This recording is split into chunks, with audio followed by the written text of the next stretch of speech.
So this is an immature female northern harrier. She's primarily a rodent eater, although they will take small songbirds and even crickets and grasshoppers. They hunt low over the ground and hoping to scare something up. They also, if you notice her face, it's a little owl-like.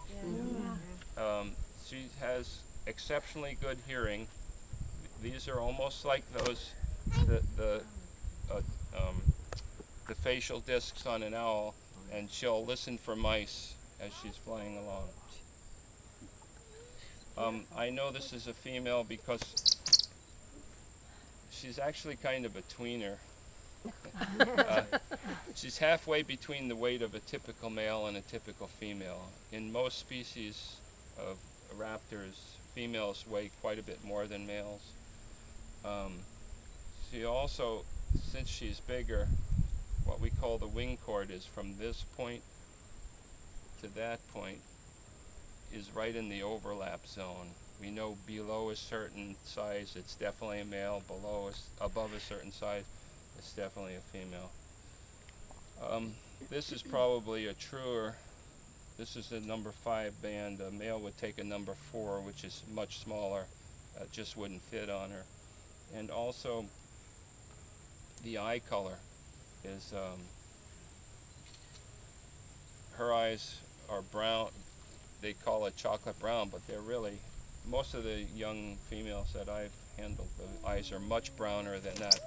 The male would have a grayish eye, and anyway, there are many ways that different species to age and sex them. She's in her hatching year. That is her. She hatched last spring. As an adult, she'll get rid of this and it'll turn buffy white with dark streakings, which is the reverse of most birds of prey. Most juvenile birds of prey have a buffy, a pale white chest, breast, and abdomen with dark streaks, and when they become adults, it'll turn reddish, or not in some other birds, but they go the reverse. She's reddish in here, and this'll, as an adult, she'll lose all that reddish and just be white with streaks. As a male, if she were a male, they turn silver gray. They look like this. The males look exactly like the young females in their hatching year, but in about 2 years they would turn silvery gray. We call them gray ghosts because they just kind of forage along the ground like this, floating along. What time of day do they do this?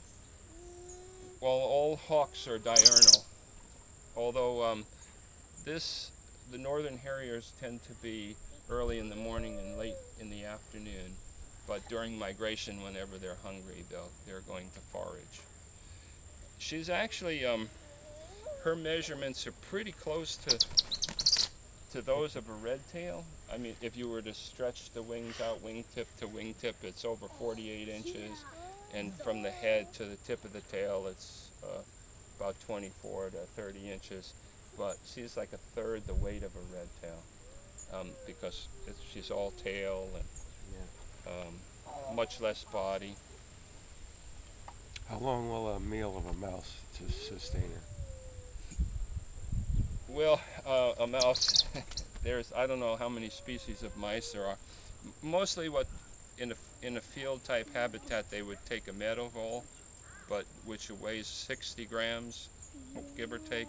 But they might also find white-footed mice, which only weigh about 20 grams. So she would need a couple of white-footed mice or one meadow vole. Probably be a meal for a her. days? No, for 1 day. Yeah. Yeah. How many of these have you banded in your lifetime?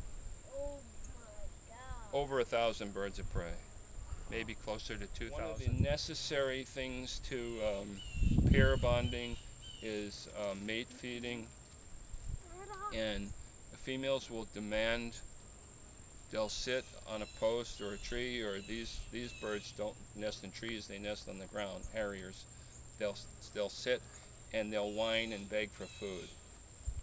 If the male can give them food like that every time they beg for it, they'll pair bond with him. If he can't, they'll leave, and that's just the way they. That's a blue jay imitating a red-shouldered hawk. You know, that just makes sure that they pair bond with a male that can raise young. This particular species lays a lot of eggs, 5 to 6, even 7 eggs. So, and the male is the sole provider. So once her eggs hatch, he's going to be providing a lot of food. So that ability to provide food on demand is a key to her pair bonding with him. But it's a process where they don't breed out of season because the hormones aren't flowing. So there's a process that they do. The female whines to the male feeds her, and then the nest building process, and that will stimulate them to start producing the hormones necessary for breeding. Thank you.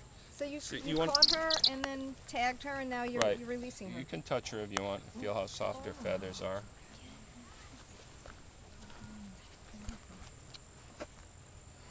And she'll get how much bigger? I mean, No, she's full grown. oh, she is, even though she was just hatched Right.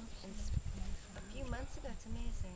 Within a month after, there are a lot of birds of prey that fledge from the nest when they're only about a third grown, but within a month after fledging, they'll be full grown. To that question,